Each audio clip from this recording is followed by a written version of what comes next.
여보, 나 대전 출장 왔어. 밤샘 작업해야 할 것 같아. 미안해, 사랑해. 스마트폰 화면 위로 떠오른 남편 동만의 메시지. 평소라면 고생해요라는 답장과 함께 하트 이모티콘을 보냈을 테다.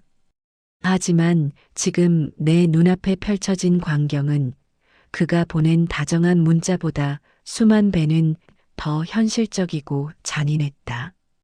탐정이 건넨 사진들 속에서 남편은 한 번도 본 적 없는 표정으로 웃고 있었다. 7살 정도 된 남자아이를 목말 태운 채 어느 평범한 아파트 단지를 거닐고 있는 모습. 아이의 입술 모양, 웃을 때 휘어지는 눈매 부정할 수 없을 만큼 남편을 빼닮은 아이였다. 아빠, 아빠, 하루 생일 선물은 뭐야? 레고 사왔어?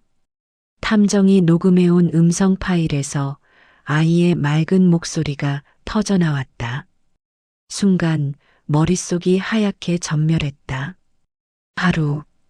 그건 지금 우리 집 거실에서 꼬리를 흔들고 있는 골든 리트리버의 이름이었다. 남편은 7년 전 밖에서 나온 자식의 이름을 마음껏 부르고 싶어서 내 곁에 있는 개에게 그 아이의 이름을 붙여주었던 것이다.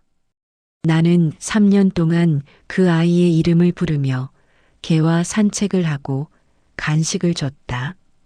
남편은 그 모습을 보며 뒤에서 어떤 웃음을 지었을까? 더 기괴한 것은 아이의 손을 잡고 있는 여자의 정체였다. 젊고 화려한 내연녀를 상상했던 나의 예상은 무참히 깨졌다. 사진 속 여자는 흰머리가 희끗한 앞치마를 두른 63살의 할머니였다. 10년 동안 완벽한 딩크족인 척 연기했던 내 남자의 성지. 그 기괴한 연극의 막을 이제 내가 직접 내리려 한다. 저는 올해 40이 된 초등학교 교사 윤희입니다. 서울 강동구에 있는 초등학교에서 아이들을 가르치며 그럭저럭 평범하게 살아왔습니다. 남편 동만 씨와는 10년 전 결혼했습니다. 남편은 저보다 10살 위였지만 나이 차이는 전혀 문제가 되지 않았습니다. 오히려 성숙하고 든든했습니다. 우리는 첫 만남부터 약속했습니다. 아이 없이 오직 둘만의 삶을 살기로 말이죠. 요즘 말로 딩크족이라고 하더군요. 저는 어릴 적부터 아이를 특별히 좋아하지 않았고 남편도 우리 둘이 행복하면 그걸로 충분하다고 했습니다. 그날 토요일 아침도 평화로웠습니다. 남편은 주방에서 크루아상을 굽고 있었고 저는 거실 소파에 앉아 책을 읽고 있었습니다. 우리 강아지 하루가 발밑에서 꼬리를 흔들며 애교를 부렸습니다. 3년 전에 분양받은 골든 리트리버였습니다. 여보, 브런치 준비됐어. 이리 와봐. 남편이 부르는 소리에 다이닝 테이블로 갔습니다. 갓 구운 크루아상, 수제 딸기잼, 에스프레소가 예쁘게 차려져 있었습니다. 우와, 오늘 무슨 날이에요? 그냥 우리 여보 주말에 좀 쉬었으면 해서. 남편이 웃으며 제 앞에 접시를 놓았습니다. 저는 행복했습니다. 이런 소소한 일상이 제게는 최고의 행복이었습니다. 여보, 우리 하루만 있으면 되지, 안 그래? 남편이 강아지를 쓰다듬으며 말했습니다. 그럼요. 이만한 행복이 어디 있어요. 저는 진심이었습니다. 동료 교사 중에는 육아 때문에 밤잠도 못 자고 출근하는 사람들이 많았습니다. 아이 학원비, 병원비 걱정에 늘 피곤해 보였습니다. 저는 그런 모습을 볼 때마다 제 선택이 옳았다고 확신했습니다. 시댁에서는 처음 3년간 손주 타령을 하셨습니다. 시어머니께서는 명절 때마다 애는 언제 가질 거니? 라고 물으셨습니다. 시누이도 애 낳아야 진짜 가족이지라며 은근히 압박하셨죠. 하지만 저희는 흔들리지 않았습니다. 남편이 먼저 나서서 어머니, 저희는 아이 안 가질 겁니다. 이해해 주세요라고 단호하게 말씀드렸습니다. 몇 년이 지나자 시댁에서도 포기하신 듯 했습니다. 남편 형님네 손주가 둘이나 있으니 굳이 저희에게 더 이상 강요하지 않으셨습니다. 저는 마음이 한결 가벼워졌습니다. 그런데 그해 4월 이상한 일이 생겼습니다. 제 동생 민수가 충주로 출장을 갔다가 남편을 봤다는 겁니다. 민수는 의료기기 회사 영업사원이라 전국을 돌아다녔습니다. 누나, 매영이 요즘 충주 쪽 출장 자주 가지? 응, 거기 큰 펜션 인테리어 공사 따냈다고 했어. 몇 달째 왔다 갔다 하더라. 왜? 전화기 너머로 민수가 잠시 망설이는 게 느껴졌습니다. 그게 나 어제 충주역 앞 편의점에서 매영 봤는데. 응, 그래서 웬 젊은 여자한테 돈을 뭉텅이로 주더라고. 현금 다발이었어, 누나. 가슴이 철렁 내려앉았습니다. 하지만 곧 정신을 차리고 웃어넘겼습니다. 그게 뭐 이상해? 직원 급여일 수도 있고 협력업체 성금일 수도 있잖아. 현장에서는 현금 거래 많이 하잖니. 그래도 좀 수상했어. 그 여자가 돈 받고 꾸벅 인사하는데 분위기가 뭔가. 민수야, 쓸데없는 걱정하지 마. 우리 남편 그런 사람 아니야. 전화를 끊고 나서도 마음이 불편했습니다. 하지만 곧 잊어버렸습니다. 남편을 믿었으니까요. 며칠 후 남편의 서재를 정리하다가 영수증 몇 장을 발견했습니다. 책상 서랍 깊숙이 구겨져 있던 것들이었습니다. 아동용 종합 비타민 마이너스 35,000원. 레고 듀플로 세트 마이너스 89,000원. 유아용 물티슈 3팩 마이너스 12,000원. 이상했습니다. 조카 생일도 아니었고 직원 중에 아이 있는 사람도 없었습니다. 아니, 있다고 해도 왜 남편이 이런 걸 사주나요? 저녁 식사 때 슬쩍 물어봤습니다. 여보, 이거 누구 거예요? 영수증을 보여주자 남편은 너무나 자연스럽게 대답했습니다. 아, 그거 김대리의 돌잔치 선물이야. 깜빡하고 영수증을 챙겨놨네. 나중에 회사 경비 처리하려고. 아, 그렇구나. 응. 요즘 직원들 경조사 많아서 정신없어. 의심할 이유가 없었습니다. 남편은 항상 직원들에게 후했으니까요. 명절 때마다 상여금도 챙겨주고 회식도 자주 하는 사람이었습니다. 5월 어느 날 밤 남편의 핸드폰을 우연히 보게 됐습니다. 남편이 샤워하러 들어가면서 거실 탁자에 두고 간 거였습니다. 충전이 거의 다 되어서 케이블을 빼려고 집어들었는데 그때 카카오톡 알림이 떴습니다. 발신자 이름은 하루. 우리 강아지 이름이잖아. 순간 이상한 생각이 들었습니다. 강아지가 카톡을 보낼 리 없는데 혹시 강아지 관련 단체 채팅방인가? 호기심에 메시지를 열어봤습니다. 그런데 강아지 사진이 아니었습니다. 음성 메시지였습니다. 저는 손이 떨렸지만 재생 버튼을 눌렀습니다. 아빠, 보고 싶어요. 어린아이 목소리였습니다. 5살, 6살 정도 되어 보이는 아이의 앙증맞은 목소리. 심장이 쿵쾅거렸습니다. 이게 뭐지? 조카? 친척 아이?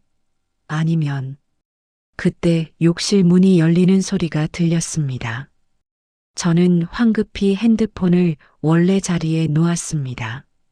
남편이 수건으로 머리를 닦으며 나왔습니다. 여보, 뭐해? 아무것도 아니에요. 그냥 폰 충전 다 된 것 같아서. 그래, 고마워. 남편은 아무렇지 않게 핸드폰을 집어들었습니다. 저는 그날 밤 잠을 이룰 수 없었습니다. 다음 날부터 남편을 관찰하기 시작했습니다. 아무것도 아닐 수도 있었지만 마음 한구석이 불편했습니다.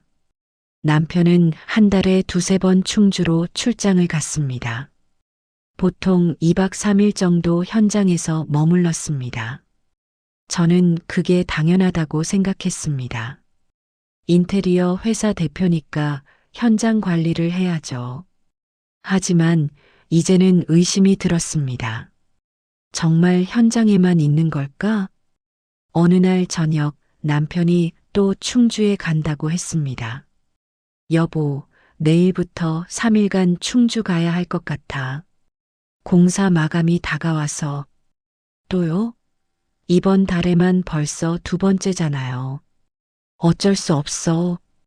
큰 공사라서. 조금만 참아줘. 남편은 다음 날 새벽 일찍 큰 가방을 들고 나갔습니다. 저는 창문으로 남편의 차가 사라지는 걸 지켜봤습니다. 제 생일이 5월 25일이었습니다. 남편은 한 달 전부터 올해는 특별한 레스토랑 예약해뒀어라며 기대하라고 했습니다. 그런데 생일 당일 아침 남편이 갑자기 말했습니다. 여보, 정말 미안한데 충주 현장에서 급한 일이 생겼어. 오늘이 제 생일인데요. 알아. 정말 미안해. 근데 건축주가 갑자기 설계 변경을 요구해서 내가 안 가면 계약이 날아갈 것 같아. 남편의 표정은 진지했습니다. 정말 안타까워 보였습니다. 내일 저녁에 2배로 보상해 줄게. 더 좋은 레스토랑 예약할게. 응? 저는 속상했지만 참았습니다. 생계가 걸린 일인데 어쩔 수 없죠. 알았어요. 조심해서 다녀와요. 남편은 서둘러 가방을 챙겨 나갔습니다. 저는 혼자 거실에 앉아 있었습니다. 테이블 위에는 제가 미리 사둔 작은 생일 케이크가 있었습니다. 촛불도 꽂지 않은 채로요. 오후 3시쯤 민수에게서 전화가 왔습니다. 누나, 지금 사진 보낼게. 충주에서 매형을 봤어. 무슨 소리야? 내가 우연히 충주 시내공원 지나가는데 매형 봤어. 근데 누나, 이거. 카톡으로 사진이 날아왔습니다. 사진 속에는 남편이 있었습니다. 그런데 혼자가 아니었습니다. 작은 유치원 가방을 맨 아이가 남편의 손을 잡고 걷고 있었습니다. 남편은 아이를 내려다보며 환하게 웃고 있었습니다. 제가 10년간 한 번도 본 적 없는 그런 행복한 표정이었습니다. 아이는 남자아이로 보였습니다. 파란색 점퍼를 입고 캐릭터가 그려진 가방을 메고 있었습니다. 손에 힘이 풀려 핸드폰을 떨어뜨릴 뻔했습니다. 민수가 다시 전화를 걸어왔습니다. 누나, 괜찮아? 이거 뭔가 이상하지 않아? 그 아이가 누구지? 나도 몰라. 근데 매형이랑 손잡고 걷는 거 보니까 조카는 아닌 것 같은데. 형님 아들은 중학생이고 형수님이랑 사는 거 내가 다 알잖아. 그럼 누구야? 혹시 직원 아들? 직원 아들을 주말에 데리고 산책을 한다고? 말이 안 됐습니다. 누나, 이거 좀 이상해. 한번 알아봐야 하는 거 아니야? 응, 내가 알아볼게. 전화를 끊고 다시 사진을 들여다봤습니다. 아이의 옆모습, 남편의 웃는 얼굴, 그리고 그들이 잡은 손. 그때 머릿속에 하루라는 이름이 스쳐 지나갔습니다. 핸드폰에 저장된 그 이름. 아빠, 보고 싶어요라고 말하던 그 음성 메시지. 설마, 가슴이 답답해서 숨을 쉴 수가 없었습니다. 저는 소파에 주저앉았습니다. 다음 날 아침, 저는 강남역 근처에 있는 탐정 사무소를 찾았습니다. 인터넷에서 배우자 외도 조사로 검색해서 찾은 곳이었습니다. 5층 건물 3층에 있는 작은 사무실이었습니다. 문을 열고 들어가니 50대로 보이는 남자가 책상에 앉아 있었습니다. 어서 오세요. 무슨 일로 오셨습니까? 저는 떨리는 손으로 가방에서 민수가 찍은 사진을 꺼냈습니다. 그리고 핸드폰에 저장해둔 음성 메시지도 들려줬습니다. 탐정은 사진들을 보더니 천천히 고개를 끄덕였습니다. 흔한 케이스입니다. 남편분 뒷조사 한번 해보시죠. 그 아이가 남편의 친자식인지 확인할 수 있을까요? 가능합니다. DNA 검사를 하면 되죠. 비용은 좀 들지만요. 돈은 상관없어요. 진실만 알고 싶어요. 탐정은 계약서를 꺼내며 설명했습니다. 미행조사 기본 일주일에 300만 원입니다. DNA 검사는 별도로 150만 원 정도 추가됩니다. 괜찮으시겠습니까? 네, 괜찮습니다. 저는 그 자리에서 계약서에 사인했습니다. 일주일 후 남편이 또 충주로 출장을 간다는 날이었습니다. 탐정은 이미 대기하고 있었습니다. 선생님, 오늘 남편분 미행 들어갑니다. 혹시 함께 가시겠습니까? 네, 가겠습니다. 저는 학교에 연차를 냈습니다. 탐정의 차 뒷좌석에 앉아 남편의 차를 따라갔습니다. 경부 고속도로를 타고 1시간 반 정도 달렸습니다. 남편의 차는 충주 시내에 도착했습니다. 하지만 현장 사무실이 있는 외곽으로 가지 않고 시내 주택가로 들어갔습니다. 이상하네요. 여기는 주택가인데. 탐정이 중얼거렸습니다. 남편의 차가 멈춘 곳은 박간의 손두부라는 간판이 붙은 작은 식당 앞이었습니다. 평범한 동네 식당이었습니다. 남편이 차에서 내렸습니다. 그리고 트렁크에서 큰 쇼핑백을 꺼냈습니다. 과일이 가득 담긴 것 같았습니다. 식당 문을 열고 들어가자 안에서 60대쯤 되어 보이는 여성이 나왔습니다. 흰머리가 반쯤 섞인 단발머리에 식당 앞치마를 두른 평범한 아줌마였습니다. 어머, 사장님, 오셨어요? 여자의 목소리가 밖까지 들렸습니다. 반갑게 맞이하는 목소리였습니다. 남편이 쇼핑백을 건네며 뭐라고 말했습니다. 거리가 멀어서 정확히는 들리지 않았지만 여자가 환하게 웃는 게 보였습니다. 탐정이 재빨리 카메라로 사진을 찍었습니다. 저 여자가 누구죠? 탐정이 물었습니다. 모르겠어요. 처음 봐요. 탐정은 핸드폰으로 뭔가를 검색하더니 말했습니다. 박순자, 63세. 식당 주인이네요. 독신으로 나오는데 63세라고요? 내연녀가 60대 할머니라니 말이 안 됐습니다. 30분쯤 지나서 남편이 식당에서 나왔습니다. 그런데 혼자가 아니었습니다. 그 60대 여성과 함께 그리고 사진 속에서 봤던 그 아이가 함께 나왔습니다. 아이는 신이 나서 폴짝폴짝 뛰고 있었습니다. 아빠, 아빠, 이마트 가는 거지? 그래, 우리 하루. 뭐 사고 싶은 거 있어? 레고 사주세요. 세 사람은 걸어서 이마트로 향했습니다. 우리는 차로 멀찍이 따라갔습니다. 이마트 안에서 그들을 지켜봤습니다. 저는 모자를 깊이 눌러쓰고 마스크를 했습니다. 탐정은 평범한 손님인 척 카트를 밀며 그들을 촬영했습니다. 남편이 카트를 밀고 아이가 안에 앉아 있었습니다. 60대 여성은 옆에서 과일과 야채를 골랐습니다. 엄마, 이거 사주세요. 아이가 레고 상자를 가리켰습니다. 그래, 우리 하루 사줄게.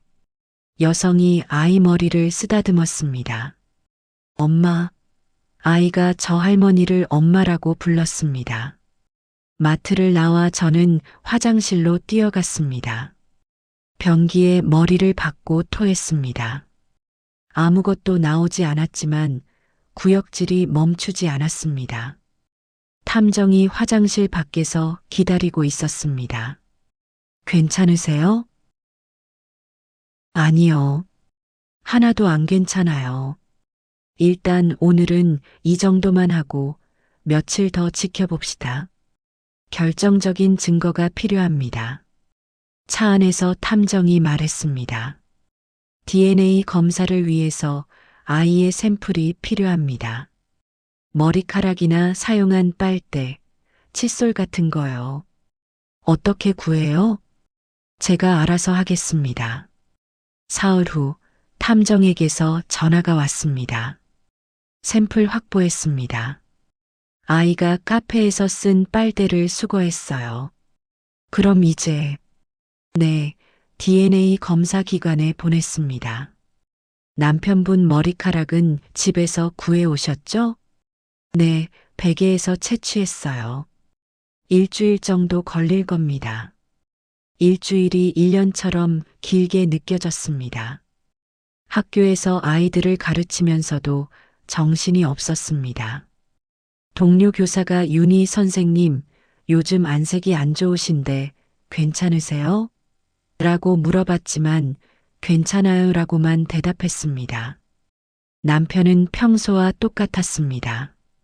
아침에는 커피를 내려주고 저녁에는 오늘 학교에서 무슨 일 있었어? 라고 물었습니다. 마치 아무 일도 없는 것처럼요. 어느 날 저녁 남편이 도시락 통을 들고 들어왔습니다. 이게 뭐예요?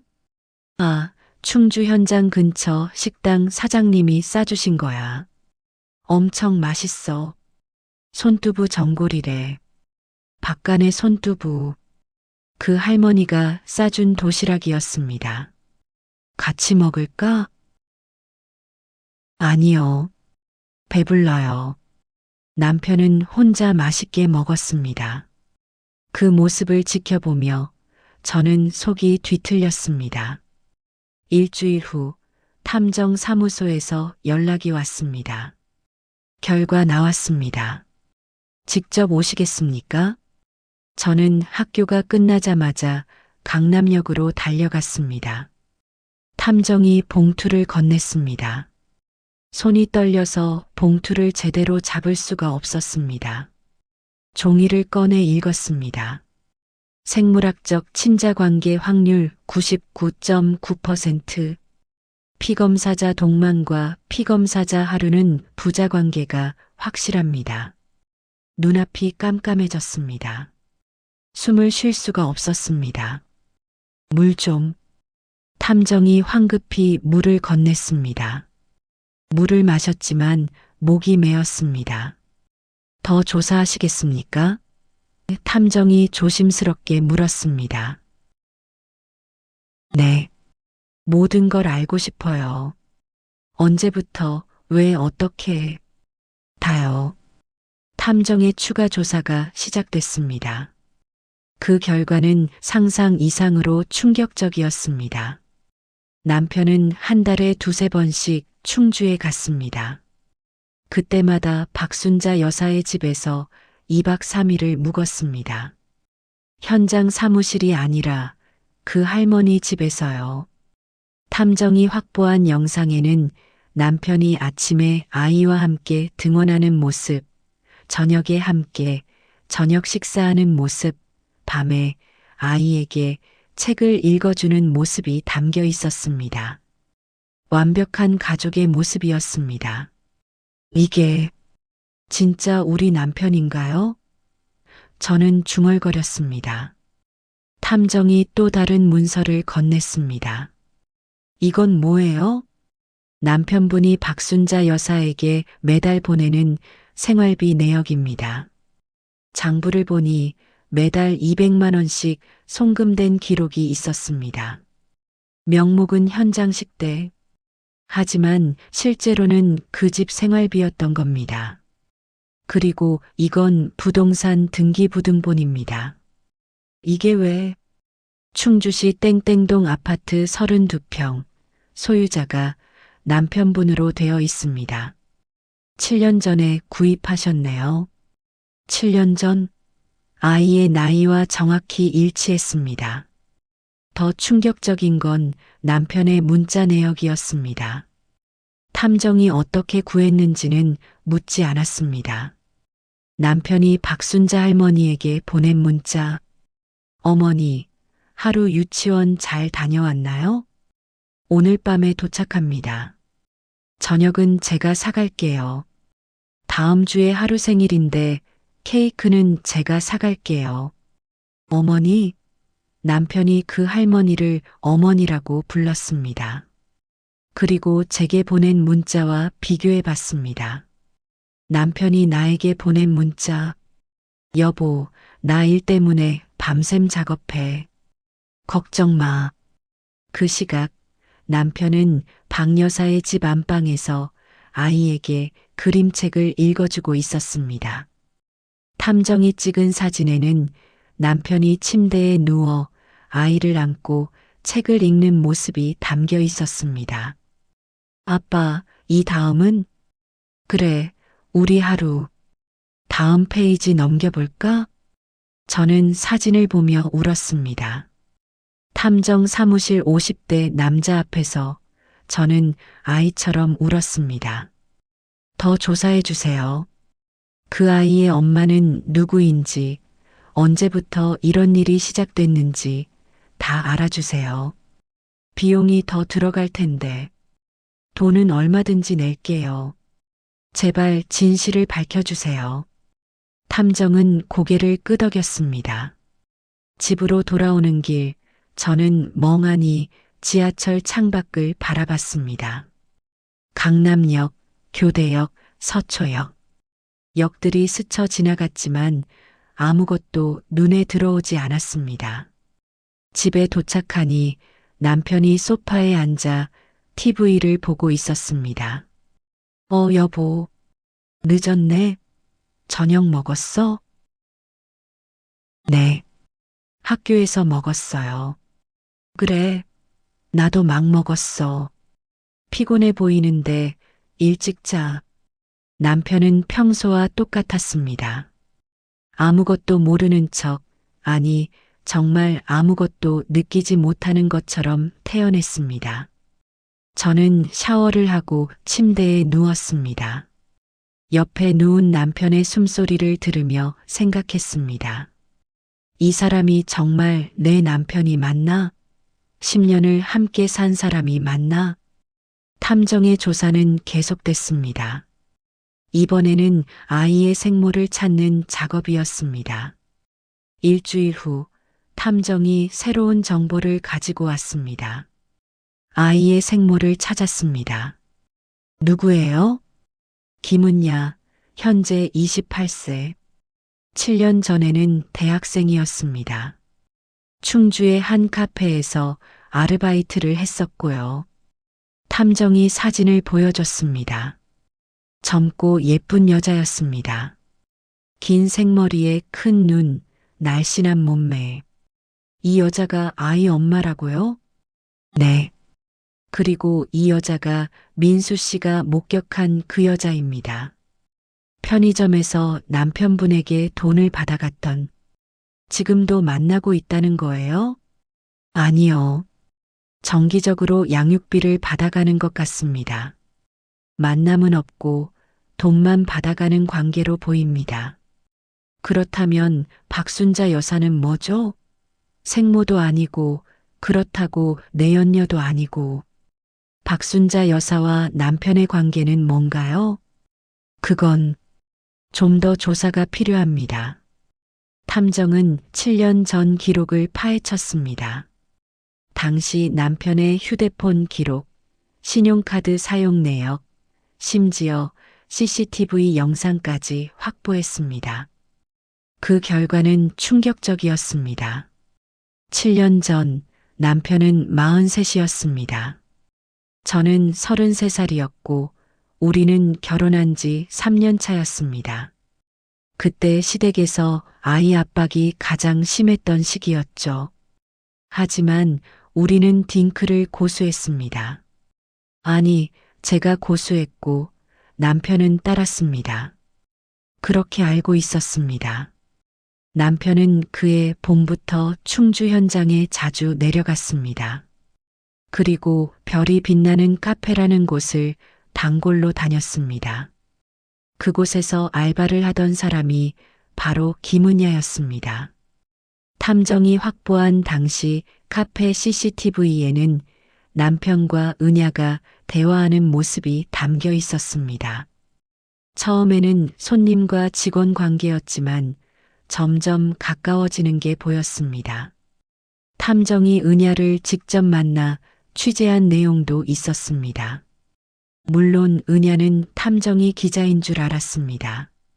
그때 그 사람이 저한테 잘해줬어요. 카페 알바는 힘들잖아요. 손님들한테 치이고 사장한테 깨지고. 근데 그 사람은 달랐어요. 친절하게 대해주고 팁도 많이 주고. 그래서 사귀게 된 건가요? 사귄 건 아니고 그냥 몇 번 밥 먹고 술 마시고 그랬어요. 그 사람이 외로워 보였거든요. 40이 넘었는데 아내는 아이를 안 낳으려 한대요. 자기는 아이가 정말 갖고 싶은데 제 심장이 철렁 내려앉았습니다. 그래서 임신하셨어요? 실수였어요. 술 마시고 한 번 그랬는데 그게 임신이 된 거예요. 처음에는 지우려고 했죠. 근데 그 사람이 난리를 쳤어요. 은야의 증언은 계속됐습니다. 그 사람이 무릎까지 꿇더라고요. 제발 아이를 낳아달라. 내가 다 책임지겠다고. 아파트도 사주고 양육비도 평생 주겠다고. 솔직히 저는 그때 돈이 필요했어요. 등록금도 밀리고 알바만으로는 생활이 안 됐거든요. 그래서 낳기로 한 건가요? 네. 근데 조건이 있었어요. 애를 낳고 나면 제가 키우는 게 아니라 그 사람이 알아서 키운다는 거. 저는 그냥 낳아만 주면 된다는 거였어요. 그래서 낳고 바로 떠나신 건가요? 네. 출산하고 일주일 만에 병원에서 나왔어요. 애 얼굴도 제대로 못 봤어요. 그냥 끝내고 싶었어요. 탐정이 가져온 녹취록을 읽으며 저는 몸이 떨렸습니다. 탐정이 확보한 7년 전 문자 메시지도 있었습니다. 남편이 은야에게 보낸 문자 메시지. 은야 씨, 부탁이에요. 아이를 낳아주세요. 은야가 남편에게 보낸 문자 메시지. 미쳤어요? 전 학생이에요. 애를 어떻게 키워요? 남편이 은야에게 보낸 문자 메시지. 제가 다 책임질게요. 아파트도 사드리고 양육비도 매달 드릴게요. 그냥 낳아만 주세요. 은야가 남편에게 보낸 문자 메시지. 왜요? 당신 결혼했잖아요. 남편이 은야에게 보낸 문자 메시지. 제 아내는 아이를 절대 갖지 않으려고 해요. 저는 아이가 너무 갖고 싶어요. 제발이요. 저는 그 문자들을 보며 울었습니다. 남편이 저를 원망했다는 게 믿기지 않았습니다. 딩크는 우리 둘이 함께 결정한 거라고 생각했는데 남편에게는 제가 강요한 것처럼 느껴졌던 걸까요? 아니, 그렇다 해도 이건 말이 안 됩니다. 다른 여자를 임신시키고 몰래 아이를 키우다니. 탐정의 조사는 계속됐습니다. 은야는 출산 후 아파트와 1억 원의 양육비를 받았습니다. 남편은 회사 돈을 빼돌려 그 돈을 마련했습니다. 법인 카드로 개인 물건을 사고 허위 세금 계산서를 만들어 돈을 빼냈습니다. 이건 횡령 아닌가요? 제가 물었습니다. 맞습니다. 증거만 확보하면 형사 고발도 가능합니다. 은야는 돈을 받고 아이를 남편에게 넘겼습니다. 하지만 남편은 갓난아기를 데리고 막막했을 겁니다. 집에 데려올 수도 없고 혼자 키울 능력도 없고 그때 나타난 사람이 박순자 여사였습니다. 박순자 여사에 대한 조사도 이루어졌습니다. 박순자 63세, 평생 독신, 충주에서 작은 손두부 식당을 운영. 가족은 모두 사망했고 혼자 살고 있습니다. 탐정이 박 여사의 지인을 인터뷰했습니다. 순자 씨는 참 불쌍한 사람이에요. 평생 동생들 뒷바라지만 하느라 결혼도 못했어요. 부모님 돌아가시고 동생들 학교 보내고 시집장가 보내고 정작 본인은 혼자 남았죠. 외로워하셨나요? 그럼요. 명절 때마다 동생네 집에 가면 조카들이 이모라고 부르면서 반기긴 하지만 결국 이모잖아요. 가족은 아니죠. 그런 박 여사에게 남편이 나타났습니다. 갓난아기를 안고 탐정이 확보한 당시 목격자 진술입니다. 어느 날 순자 씨 식당에 그 사장님이 아기를 안고 왔어요. 갓난아기였어요. 순자 씨가 깜짝 놀라서 이게 무슨 일이냐고 물으니까 그 사람이 울더라고요. 40이 넘은 남자가 아기를 안고 펑펑 울었어요. 남편은 박 여사에게 모든 걸 털어놨습니다.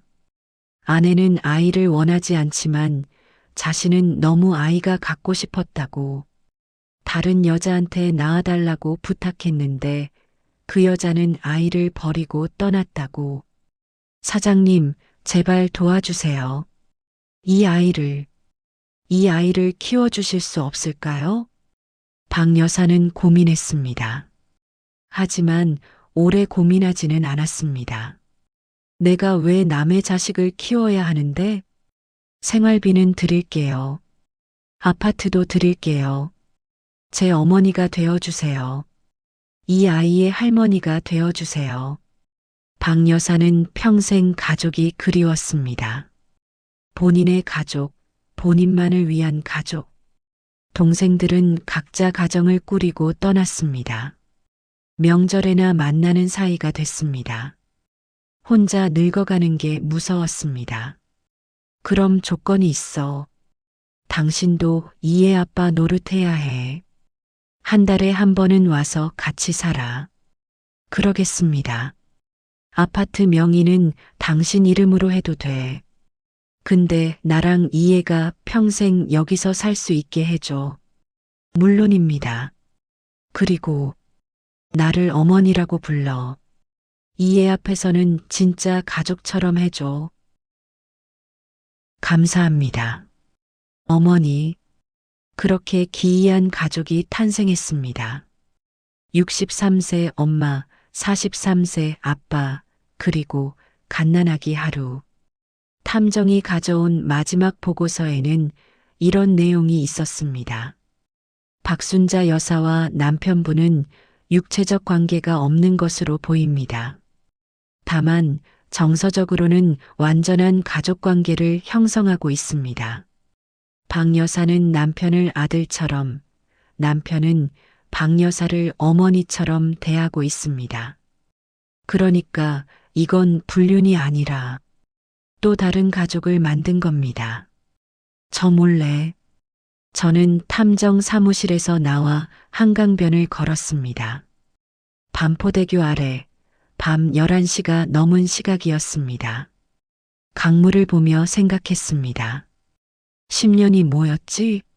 우리 결혼이 뭐였지? 아이의 7번째 생일이 다가왔습니다. 탐정이 말했습니다. 그날 결정적인 증거를 잡겠습니다. 현장을 덮치는 건 어떨까요? 좋아요. 그렇게 하죠. 그날은 6월 15일이었습니다. 남편은 일주일 전부터 들떠 있었습니다. 여보, 다음 주에 대전 쪽 큰 미팅이 있어서. 또 출장이에요? 응. 이번 건 중요해. 성공하면 우리 회사 매출이 2배가 될 거야. 거짓말이 너무 자연스러웠습니다.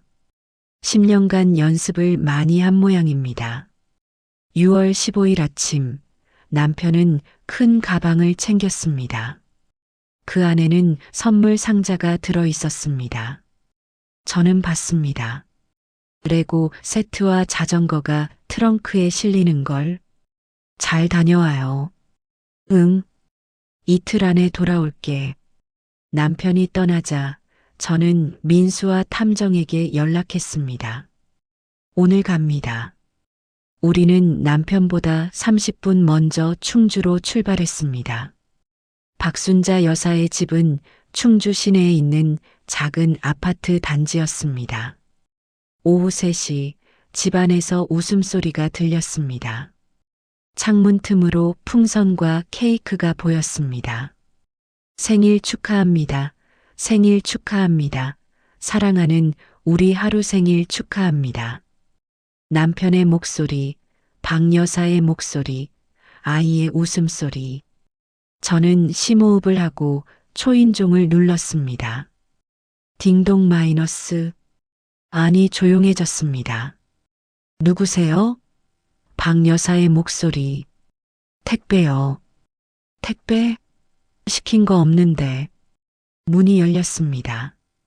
박 여사는 저를 보자 얼굴이 굳었습니다. 제 얼굴을 알았을 겁니다. 당신이. 저는 박 여사를 밀치고 안으로 들어갔습니다. 민수와 탐정도 뒤따라 들어왔습니다. 거실 한가운데 케이크가 놓여 있었습니다. 초는 7개. 소파에는 남편이 앉아 있었습니다. 무릎에는 아이가 안겨 있었습니다. 남편은 아이를 꼭 안고 아이 뺨에 뽀뽀를 하고 있었습니다. 그 장면을 보는 순간 제 안에서 무언가가 터졌습니다. 당신, 여기서 뭐해요? 제 목소리에 남편이 화들짝 놀라 아이를 내려놓았습니다. 얼굴이 하얗게 질렸습니다. 유윤이야. 이게 아니라, 이게 아니긴 뭐가 아니에요? 아이가 겁에 질린 표정으로 박 여사에게 달려갔습니다. 엄마, 저 아줌마 누구야? 무서워. 박 여사가 아이를 안으며 저를 노려봤습니다. 당신이 그 부인이군요.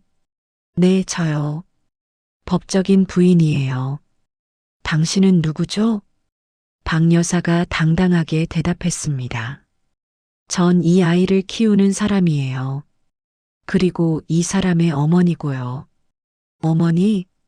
63살인 당신이 43인 남편의 어머니라고요? 생물학적으로는 아니죠. 하지만 이 사람한테 전 어머니나 마찬가지예요. 이 사람 얼마나 외로웠는지 알아요? 외로우면 바람을 피워요? 바람? 웃기지 마세요. 이건 바람이 아니에요. 이건 박 여사가 아이를 꼭 안으며 말했습니다. 이건 생존이었어요. 이 사람은 가족이 필요했어요. 진짜 가족이. 진짜 가족? 저는 가족이 아니었나 보네요. 남편이 끼어들었습니다. 윤희야, 일단 나가서 얘기하자. 애가 보잖아. 애, 그래요. 애가 보네요. 당신 애가, 7살이나 먹은 당신 애가. 저는 남편에게 다가가 소리쳤습니다. 우리 개 이름 하루도 내 새끼 이름 편하게 부르려고 지은 거니? 남편은 아무 말도 못했습니다. 내가 번 돈으로 우리 생활비 보탤 때 그 돈이 다 여기로 흘러 들어갔구나. 이 집 아파트 이자, 이해 분유가, 유치원비. 윤희야, 입 닫아요. 10년을 속였는데 민수가 저를 말렸습니다. 진정해. 애가 보잖아. 아이가 울고 있었습니다. 박 여사의 품에서 겁에 질려 울고 있었습니다. 박 여사가 저를 비난했습니다. 봐요. 당신 때문에 애가 울잖아요. 제 잘못이에요? 이 모든 게 당신도 잘못이 있어요. 뭐가요? 이 사람이 얼마나 아이를 갖고 싶어 했는지 알아요? 당신이 너무했어요. 딩크? 그게 뭐가 그리 대단하다고. 그건 저희 둘이 함께 결정한 거예요. 박 여사가 남편을 가리켰습니다. 이 사람 입에서 직접 들었어요. 아내 때문에 아이를 포기했다고. 평생 후회하며 산다고. 저는 남편을 쳐다봤습니다. 그게 진짜예요? 내가 강요했다고 생각했어요? 남편이 폭발했습니다. 그래, 넌 애를 싫어했잖아. 아예 생각도 안 하더라고. 당신도 동의했잖아요. 동의? 난 어쩔 수 없이 따라간 거야. 너랑 헤어지기 싫어서. 근데 나이가 40이 넘으니까 견딜 수가 없더라고. 내 핏줄, 내 자식을 보고 싶은 거야. 그래서 다른 여자를 임신시킨 거예요? 맞아. 내가 그렇게라도 안 했으면 평생 후회하며 살았을 거야. 10년을 속인 거는요? 매일 밤 거짓말한 건요? 남편이 말을 멈췄습니다. 저는 웃었습니다. 미친 듯이 웃다가 남편을 똑바로 쳐다봤습니다. 내가 딩크하자고 한 것도 다 내 비위 맞춘 거라고요? 그럼 처음부터 그렇게 말하지 그랬어요. 나는 아이가 갖고 싶다고. 그럼 저도 결정했을 거예요. 헤어질지 아니면 아이를 가질지. 미안해. 미안하긴요. 당신 변명 들으니까 더 역겹네요. 탐정이 카메라로 모든 걸 찍고 있었습니다. 박 여사가 소리쳤습니다. 뭐 하는 거예요? 찍지 마세요. 증거 확보하는 거예요. 법정에 제출할 거니까. 법정? 저는 박 여사를 쳐다봤습니다. 당신 상간녀로 고소할 거예요. 말도 안 돼요. 전 남자 관계 없어요. 육체적 관계가 없어도 배우자의 정서적 지위를 침해하면 상간녀예요. 변호사가 그러더군요. 박 여사의 얼굴이 파래졌습니다. 저는 남편에게 말했습니다. 그리고 당신 회사 돈 횡령한 것도 다 증거 확보했어요. 이 집 아파트 살 때 법인 카드 돌려 쓴 거, 허위 세금 계산서 만든 거, 다 알아요. 남편이 비틀거렸습니다. 윤희야, 제발. 아이만은 생각해줘. 아이 생각하는 건 당신이 할 일이에요. 저는 모르는 아이예요. 저는 돌아서서 나왔습니다. 민수가 제 어깨를 붙들었고 탐정은 모든 장면을 카메라에 담았습니다. 뒤에서 아이 우는 소리가 들렸습니다. 아빠, 아빠. 남편이 우는 소리도 들렸습니다. 하지만 저는 뒤돌아보지 않았습니다. 그날 밤 저는 서초동에 있는 이혼 전문 변호사 사무실을 찾았습니다. 증거는 충분합니다. 위자료는 최대한 받아낼 수 있어요. 변호사는 탐정이 수집한 자료들을 보더니 눈을 빛냈습니다. 그리고 이건 횡령 증거네요? 네. 회사 돈을 빼돌려 아파트 사고 생활비 된 거예요. 이건 형사 고발도 가능합니다. 하시겠어요? 저는 고개를 끄덕였습니다. 모든 걸 원합니다. 이혼, 위자료, 재산 분할, 그리고 형사 고발까지. 다음 날 남편에게서 전화가 100통 넘게 왔습니다. 문자도 수십 통. 하지만 저는 모두 무시했습니다. 사흘 후 남편이 집 앞에서 기다리고 있었습니다. 윤희야, 제발 한 번만 얘기 좀 하자. 변호사 통해서 얘기해요. 윤희야. 남편이 제 팔을 잡았습니다. 저는 뿌리쳤습니다. 손 떼요. 제발. 아이만은 죄가 없잖아. 이 아이는 죄가 없어. 죄 없는 아이를 방패로 쓰지 마세요. 역겹게. 저는 남편을 밀치고 집 안으로 들어갔습니다. 남편은 문 앞에서 한참을 서 있었습니다. 변호사는 일을 빠르게 진행했습니다. 먼저 박순자 여사를 상대로 상간녀 위자료 청구 소송을 제기했습니다. 60대 할머니가 상간녀라니? 변호사도 처음 보는 케이스라며 웃었습니다. 이거 법조계에서 화제가 되겠는데요? 그리고 남편을 상대로 이혼 소송과 위자료 청구, 재산 분할 청구를 했습니다. 마지막으로 국세청에 탈세 신고를 했고 경찰에 횡령 고발을 했습니다. 이 정도면 남편분 인생 끝나는 거 아닌가요? 변호사가 물었습니다. 그 사람이 제 인생 끝낸 것처럼요. 법원에서 재판이 시작됐습니다. 방청객들이 웅성거렸습니다. 저 할머니가 진짜 상간녀래요. 세상에 60대가.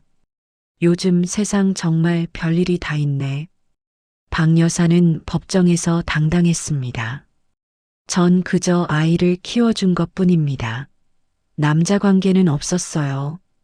하지만 변호사는 준비가 철저했습니다.